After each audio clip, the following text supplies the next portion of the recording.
When the republic is confused and when the law is twisted, when the word is ignored, there must be an immediate briefing. Fellow Americans, here he is, straight from the heart of Toto town, within the clandestine chambers of the world-famous conservative college, America's favorite professor, officially recognized as first in the nation. This is The Briefing with Professor Toto.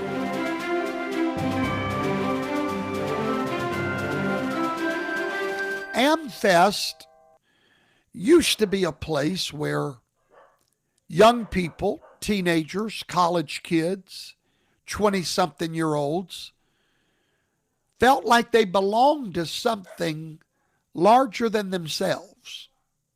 A team, a coalition, a mission. You know, team matters. That's why they went to AMFEST all these years, was to be part of a unified movement, a mission, if you will. And that's why I was so disappointed with AMFEST. Deeply disappointed. Because what I watched at America Fest was not just a bad event.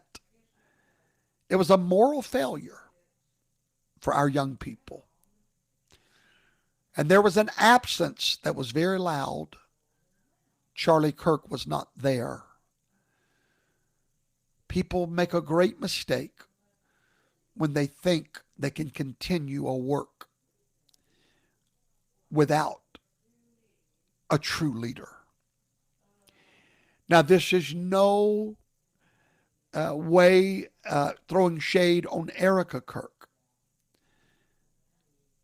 But it would be very unfair if I died today for my wife to try to take my place.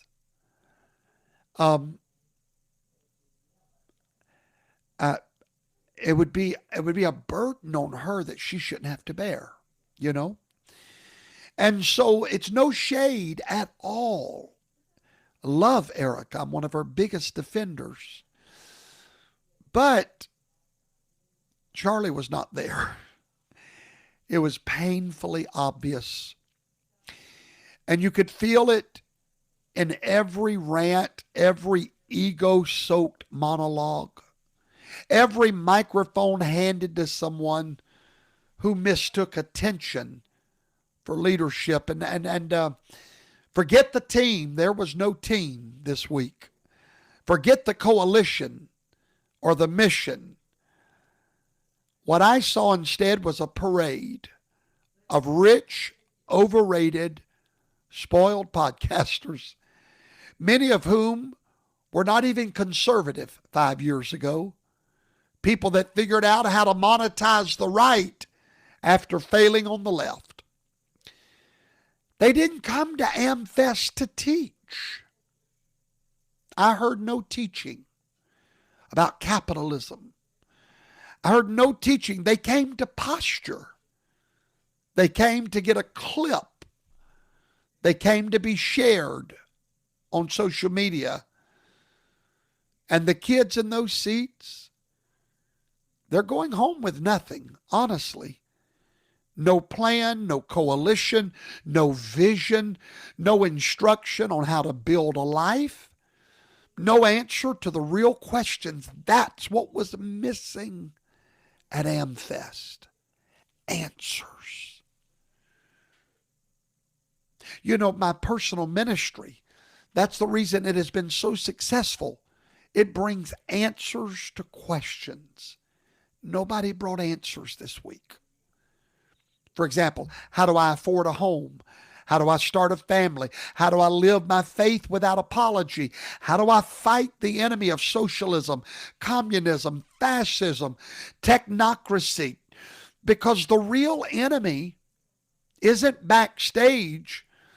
It's not another conservative on the panel. It isn't some viral beef. The real enemy is a political ideology that is stripping this country of faith, freedom, family, and economic dignity. And we're already halfway down that road, by the way. 30,000 young conservatives packed into the Phoenix Convention Center.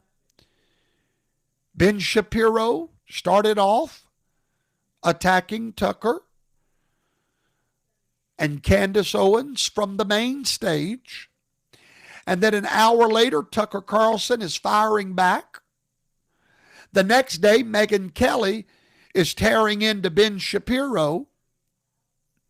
These podcasters are going at each other while 30,000 young conservative students, the future of our movement, watch the leaders eat each other alive. And these kids came to be part of a team, a unified mission. Now, I'm not here to say who was right, who was wrong. Shapiro said a lot of things right about Candace and Tucker and the Fuentes interview. The problem is, you can be right about some things, but they were all wrong about one thing: doing it in public, on stage, in front of the next generation, while the Democrats are taking notes while they laugh their heads off at our movement. That's what I saw. You know, the Apostle Paul, he saw the same thing in his day, and he was heartbroken. That's why he wrote that letter to the Corinthians, and he said, I'm so disappointed to hear that you're taking your brother to court and you're turning on one another before the public. Now, he said you ought to judge these matters within the church. They should never go on Facebook. Anybody watching me right now that ever has a church problem, if you bring it to Facebook, you have committed a sin against the Word of God. All matters of the church, Paul said, are to be left out of the public view. They're to be dealt with within the church. Now, not crime or molesting a child. No, of course not. But internal infighting, former members that are mad at the pastor or vice versa, the public should never know anything about that. Why? It brings a disgrace to Christ himself. Paul said, judge these matters in private. Never bring church problems to the public. And this is what I wanted to scream to those leaders. What are you doing? Where's the plan? Where's the team? The hoorah-rah? Because the media, they're now spinning this as a MAGA civil war. But we're not in a civil war. Let me explain to you what's happening. We're in a power vacuum. The death of Charlie Kirk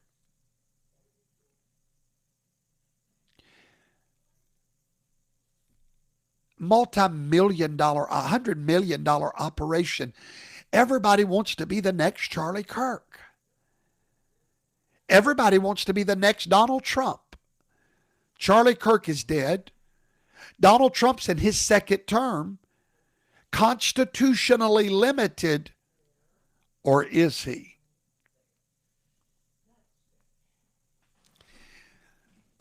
Let me tell you something. What is binding Donald Trump from running again is the 22nd Amendment. And I'm telling you, you can drive an 18-wheeler through the 22nd Amendment. It's so messed up. So now Donald Trump is floating a third term. Everything that's going on, everyone with a podcast, a platform, and presidential ambitions is positioning right now Shapiro's positioning, Tucker's positioning, Candace's positioning. They're all positioning. And here's the dirty little secret. Nobody wants to say out loud. They're not fighting over ideas. They're all fighting over audience. Because what happened when Charlie died, that freed up a lot of viewers that were looking for answers. And now Charlie Kirk's podcast has gone down to like number 100, I believe. What? Nobody's giving answers anymore. And so now all of these people, and by the way, these people, when they come to your podcast, they buy your products. They help you survive. That's nothing wrong with that. So what you just saw at AMFEST was everybody trying to get you to click on their QR code and become their follower now that Charlie is dead. They're fighting over who inherits the MAGA movement when Trump's term comes to an end. They're doing it on stage and in public, and the Democrats are laughing, and the media is taking notes. But you know what, my friends? This story is as old as the hills. Round and round we go. Do you want to know why the Bible never gets out of date? Because human nature never changes. The stories 4,000 years ago are the same stories today. Joseph's brothers sold him into slavery. Why? Jealousy, positioning. Who's going to get the birthright? Absalom raised an army against his own father David. Why? Ambition. The presidency should be mine. The disciples argued who was going to sit on your right, who's going to sit on your left. Succession. 4,000 years of human history, and we're still watching the same drama play out. Different name, different stage, same thing. The only thing that changes is the technology. But here's what everybody's forgetting. Do you know why Donald Trump was so successful? Because he gave a movement a man. Listen to me now. Learn. There were millions of Americans who felt abandoned, ignored, and mocked by the elites, forgotten by both parties. They were frustrated, they were angry, they had energy, but they had no leader, no face, no voice, no name to rally behind. Trump gave them that. He gave us that. He didn't just represent ideas, he embodied them. He took the hit, he took the arrows, he took the lawfare, the impeachment, the indictments. He put his name on the movement. And that's why it worked. Because a movement without a man is just a mood. Do you understand that? A movement without a man, it's just a mood. But a movement with a man, that's an army. That's a force. That's how you take back a country.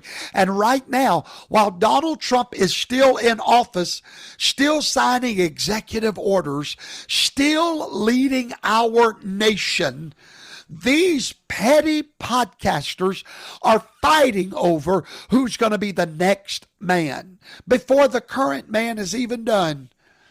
That's what Marjorie Taylor Greene's doing. That's not just disloyal, that's stupid.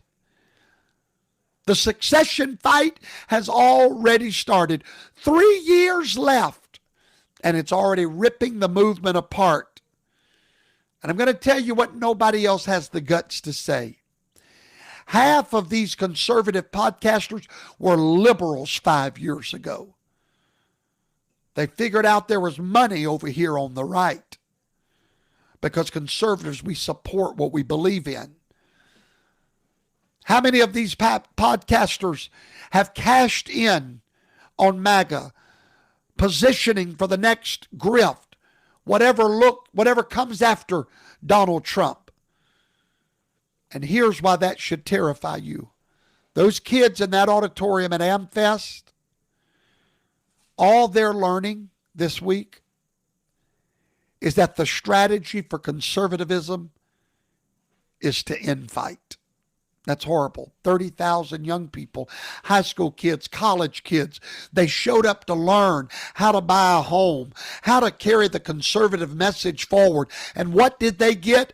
Podcasters calling each other cowards and grifters, conspiracy theories about who killed Charlie Kirk, adults acting like children while the next generation watched. And here's my prediction. Donors are going to pull their money after this, sadly. And when they do, you know who's going to fill that void, right?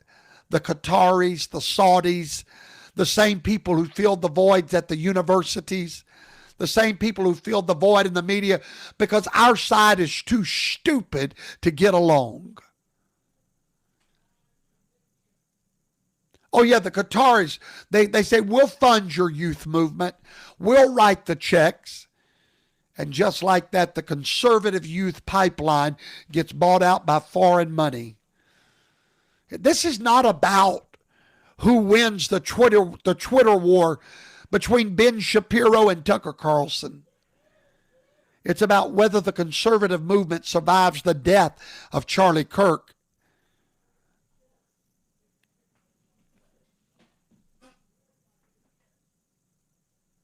Erica tried to hold it together.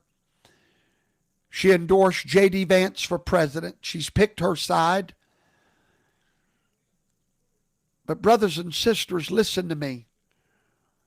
We've got to learn what this is about. And thank God, J.D. Vance, on the last day, got up and reminded us what this is about.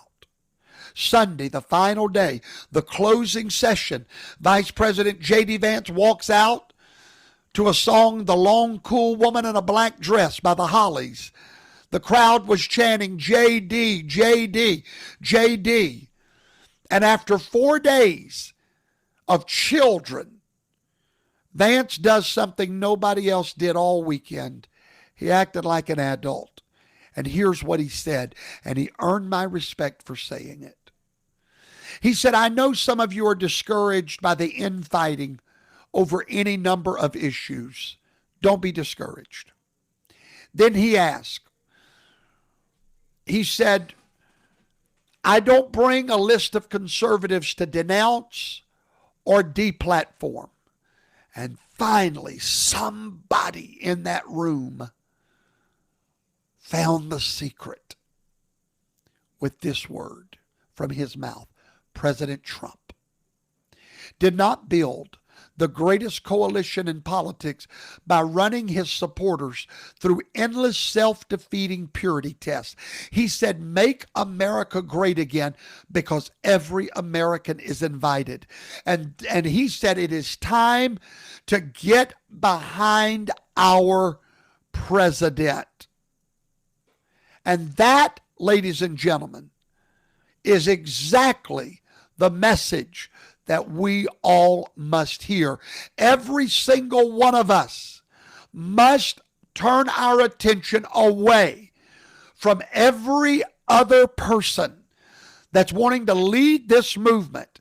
And every one of us must turn our attention back to Donald Trump. Because Donald Trump is results. While everyone was fighting about who said what on what podcast, Donald Trump was signing executive orders, 225 of them, more than any president in the first year of their presidency. I want to break a few of them down. Listen carefully. Get your attention back on Donald Trump. Number one, He ended the weaponization of the federal government. Executive order signed on January the 20th, his first day in office, day one, hour one. He signed an order declaring that the weaponization of federal law enforcement and intelligence agencies against American citizens is over. He ordered the DOJ, the FBI, structural changes to prevent future abuse. Every MAGA influencer, every podcaster is on a microphone talking about the deep state.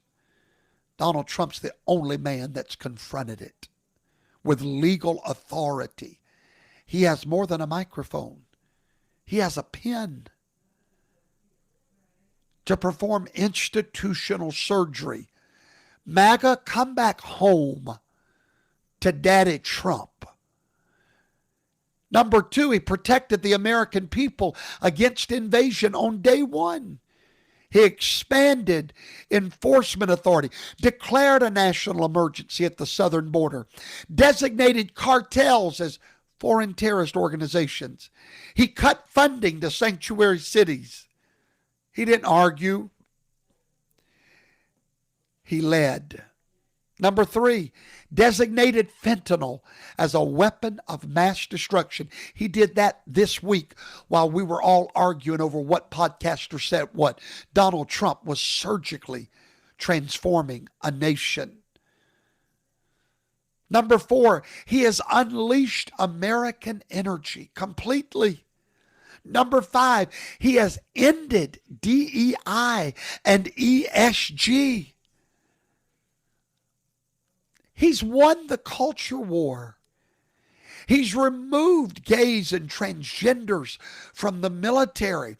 Schools are now no longer required. I mean, this man, while all these podcasters is talking junk, come back home, MAGA. Next, he reasserted presidential control. Literally established Doge. I could go on hours and hours with his executive orders. The Strategic Bitcoin Reserve, the Religious Liberty Commission, protecting Second Amendment rights, the Iron Dome for America. That's not a lame duck president. That's a freight train. And while everybody's distracted by podcast drama, Trump is reshaping the entire federal government. Trump is not a MAGA mascot. Trump is MAGA. He's the MAGA executor. Everyone else interprets, comments, critiques, competes, but Trump commands agencies, signs orders, moves borders, breaks systems. That's the difference between influence and authority. And that's why all eyes must return to Donald John Trump. Now, let's talk about something that happened this week that you might have missed. You may not remember this, but several months ago, I told you there was a legal way for Donald Trump not to be a lame duck president, but to have another third term. I went through the whole thing and told you about a contingent election. Well, ladies and gentlemen, December the 16th at the White House, in the Hanukkah reception room, who walks in with a Hanukkah gift for Donald Trump? Oh, I don't know. One of the most famous constitutional lawyers in America. 86-year-old Harvard law professor emeritus, the one that got Donald Trump out of the first impeachment, the one that is a lifetime Democrat, Alan Dershowitz, walks in and brings the draft of a new book. What's the title of the book? Could President Trump constitutionally serve a third term? According to the Wall Street Journal, they broke the story on Wednesday Dershowitz handed Donald Trump a Hanukkah gift. Donald Trump looked at the title, and they said he smiled from ear to ear. He asked Allen what the conclusion was, and Dershowitz told him, it's not clear if a president can become a third-term president, and it's not clear that he can't. Wow. What an answer. Donald Trump said he planned to read it and ask for more details. Now, what did Dershowitz argue in this draft? The same thing Professor Toto argued 6 months ago. Verbatim. I told you so. Oh, I told you so. Here's what Allen wrote in the book. The 22nd Amendment says, no person shall be elected to the office of the president more than twice. Well, that seems pretty clear, Professor Toto. About like that 14th Amendment seems pretty clear. But Alan Dershowitz pointed out what we pointed out, that the framers of that amendment chose their words carefully. They didn't say no person shall serve to the office of president more than twice. They can only not be elected by the people more than twice. Okay? Now, Dershowitz argues that the framers explicitly rejected language that would have prohibited serving, holding, or acting as president. They only prohibited being elected. So what does that mean? All right, here's what it means. Very simple. The 12th Amendment, if Donald Trump decided to run in 28, here's what would happen. Absolutely nothing. Do you remember when Kamala Harris was running for president and I taught you, everybody's like, Professor Toto, if she's not a natural born citizen, how can she run for president? What did I teach you? There's no one to stop her. There is no federal agency that checks the qualifications of a presidential candidate. They give you an affidavit, you read it. If you sign under penalty of perjury that you qualify, no one's going to stop you from running. No one. Nobody. Okay? So, if he does run, here's what's going to happen. All of the Democratic states are going to do like they tried to do in Colorado. They're not going to put him on the ballot. Right? Okay. All the red states will put him on the ballot. So at the end of the day, no one is going to have 270 electoral votes. Okay? Because why? Because there's going to be another Republican run and another Democrat run that's going to split that all the way up. And Donald Trump's going to be sitting there with all of the red state votes. And you're going to have a contingent election where neither party gets 270 votes. At which point, Congress will choose. Now, that's scenario number one. And at that point, Donald Trump would not be elected. He would be chosen by the Congress. There's another possibility. If we lose the midterms, God forbid, Donald Trump knows they're going to impeach him if they win, and he doesn't want that to happen. So what do? Resign. Make J.D. Vance the president, and J.D. Vance turns right around and makes you the vice president. And then the rest is history. There's also another scenario where Donald Trump becomes the Speaker of the House. There's 3 or 4 different ways that this can happen. My point I'm making tonight, for anyone that thinks that Donald Trump's term is about up, I wouldn't bet on it yet. Everybody needs to get back behind the man. The man. Everybody needs to come back home. Movements don't die because they're attacked. You need to hear that.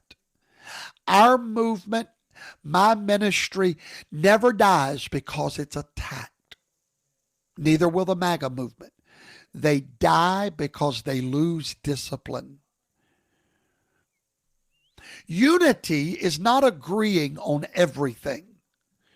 Unity is agreeing on who the leader is and what the mission is. This is not a time for auditions for who's going to take over. This is not a time for ego. This is not the time for podcasters positioning themselves. This is the time for focus on those executive orders and those boats that are being blown up in the ocean. Donald Trump has signed 225 executive orders. The man is governing. It is time to get behind him. He is reshaping immigration, dismantling the administrative state, unleashing American energy, confronting the weaponization of government. He is still the leader, still the executor.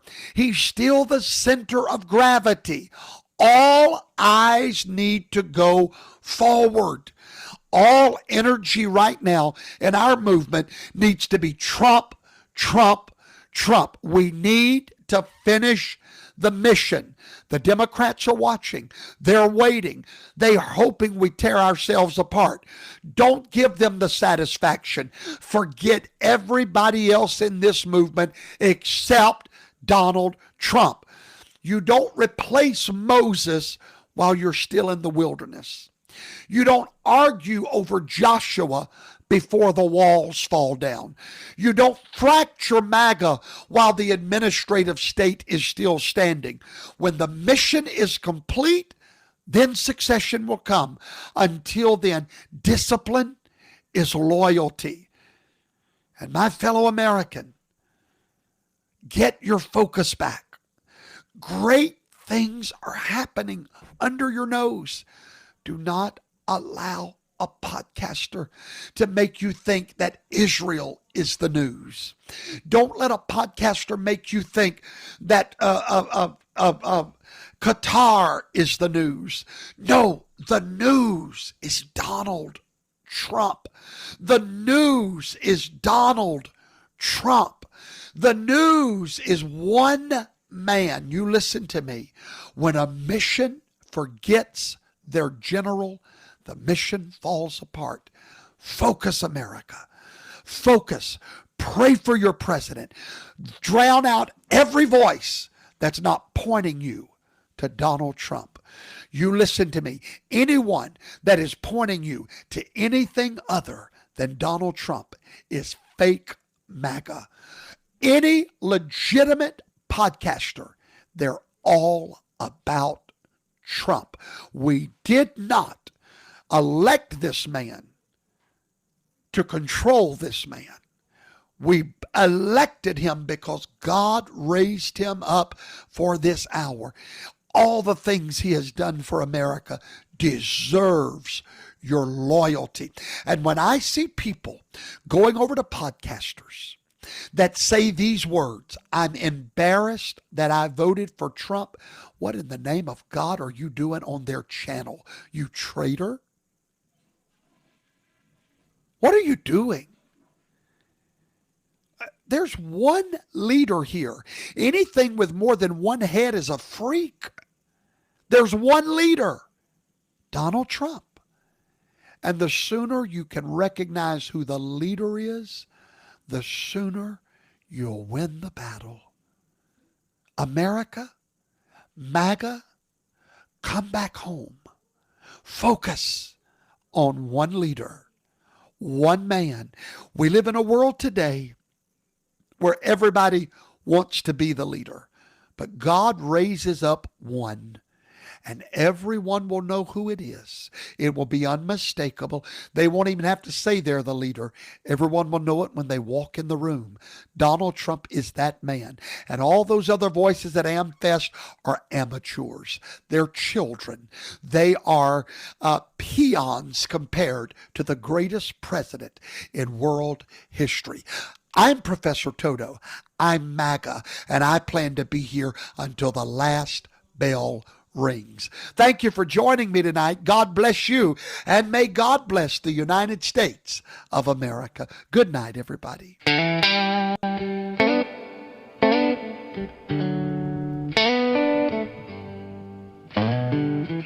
You can't find it in a bottle. You can't find it in a pill. The joy I found on Calvary's hill. You can't find it in a club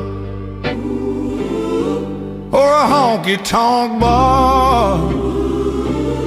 You'll only find it on your knees, crying, help me, Lord.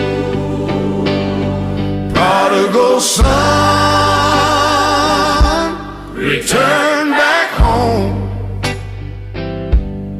Down that long road where you roam, the Father is waiting.